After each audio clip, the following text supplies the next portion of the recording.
Hi there, my name is Stefan Tobler. Today I'm going to be showcasing my version of Snake made in Python 3.6. And this is a little bit different than my usual videos. If you see my other videos, they're usually about travel, exploring, and just adventure sports and stuff like that. But today I decided I'm going to show you guys a little bit what I do outside of all that stuff. So I'm a student at the University of Georgia. I'm a computer science major with a focus in cybersecurity. This doesn't have to do with cybersecurity. This is more just me learning the basics of Python and trying to just be able to comprehend code better and make it better for other people to view. And yeah, so I created Snake.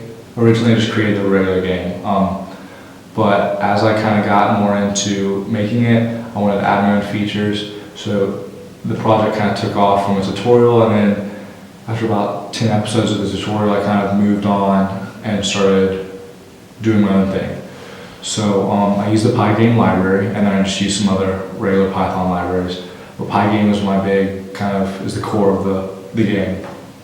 So I'm going to show you here.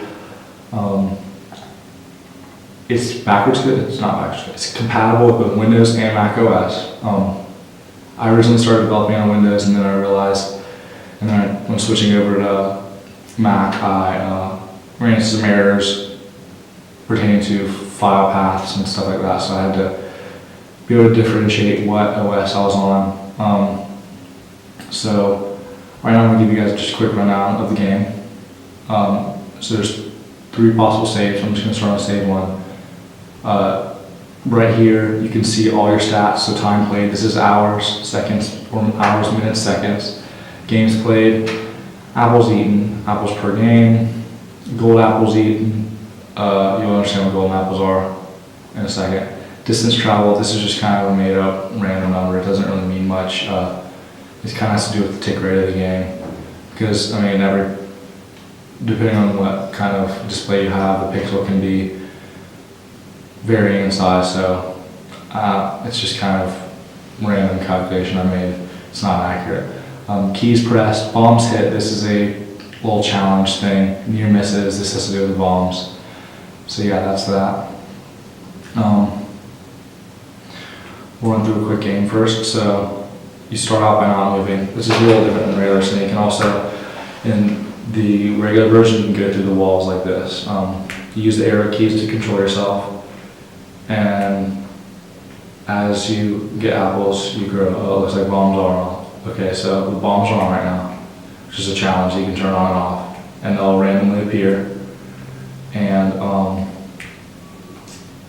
if you hit them, you'll die. So as I grow in length, I can't go back on myself. If I decide to, right now I'm going left, if I decide to hit the right arrow key, I'll lose the game. If I run into a bomb, I'll lose the game. If I come back on myself really quick like this, I lost the game.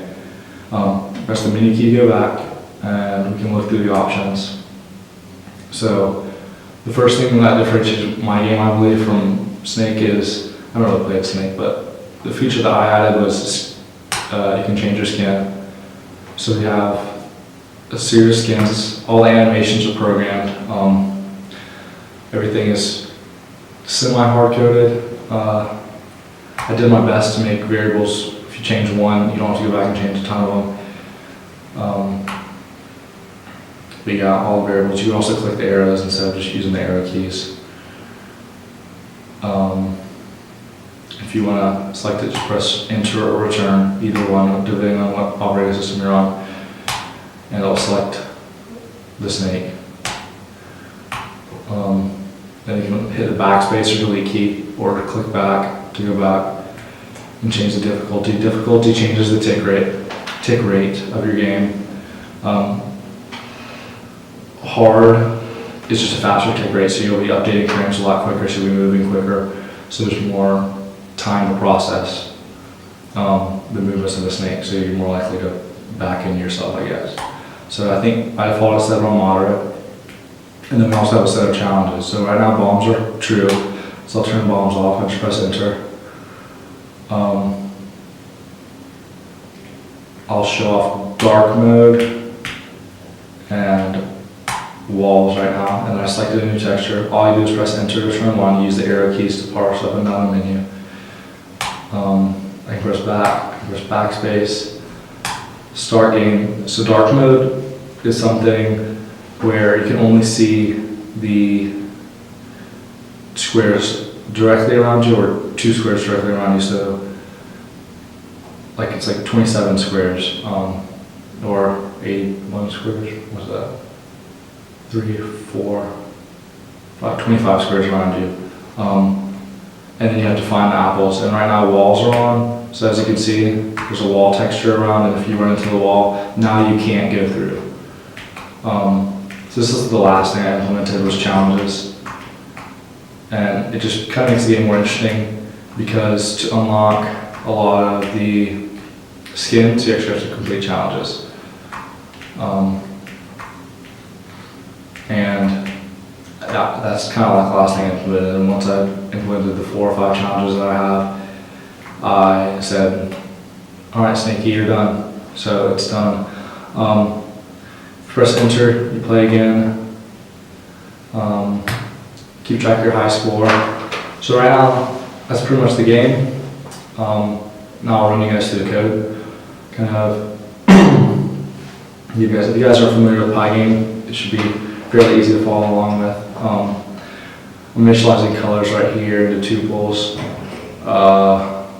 Just all PyGame initialization of the screens. There's sound when you click. Some more chance variables. Game speed, this is what's changed. This is like tick rate of the game.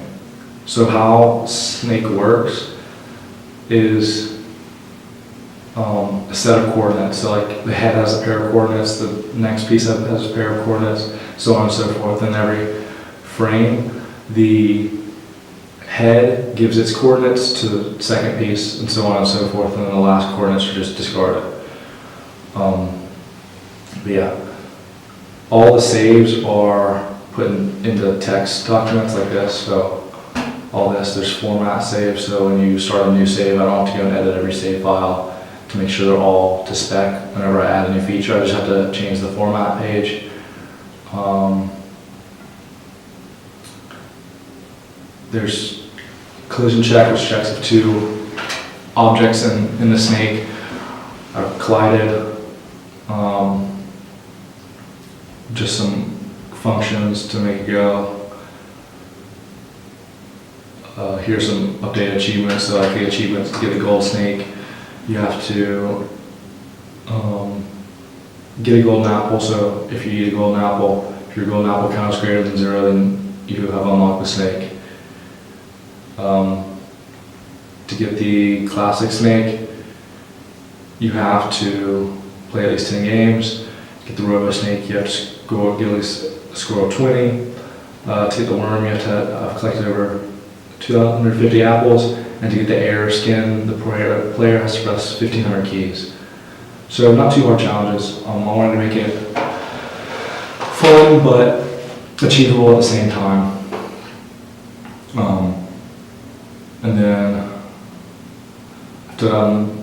doing a lot of file manipulation, so I wanted to learn how I could parse through text documents and pull information off of them so I can store saves, pretty much. I did my best to make a lot of comments so that if you were to go through my code, you can read and see what everything does. I know there are a few spots that are lacking. Also, adding skins is fairly easy. All you have to do is make 4 50 by 50 images of a head, tail, apple, golden apple, I guess 5 images, and a bend. And you put them all in one file, you name them all what they're supposed to be named. There's actually a, it's in the README, how to add skins.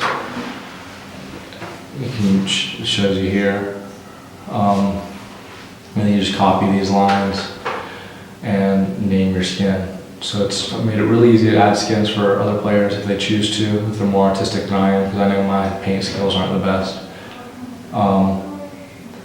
I added a lot of, this is the animation. This took a lot of time, do a lot of math, just making sure everything was moving right and everything was kind of coming off the screen and on the screen at the right time. Most of it's all just a while loop. You just keep playing, the game just keeps reiterating over and over and over again. Frames keep updating until the player loses. So it's a lot of just nested while loops.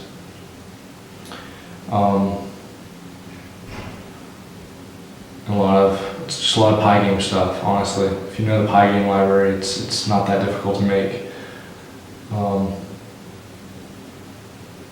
Just kind of follow along. Documentation is pretty clear. It's good to use. But yeah, this is it. About 2,000 lines.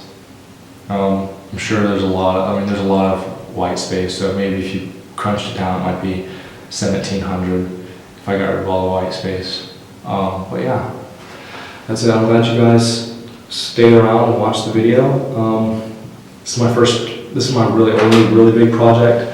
Doing the hackathon, I made an interesting project. If you guys saw that video about complete receipt. But yeah, this is Snakey, and thanks for watching. Peace out.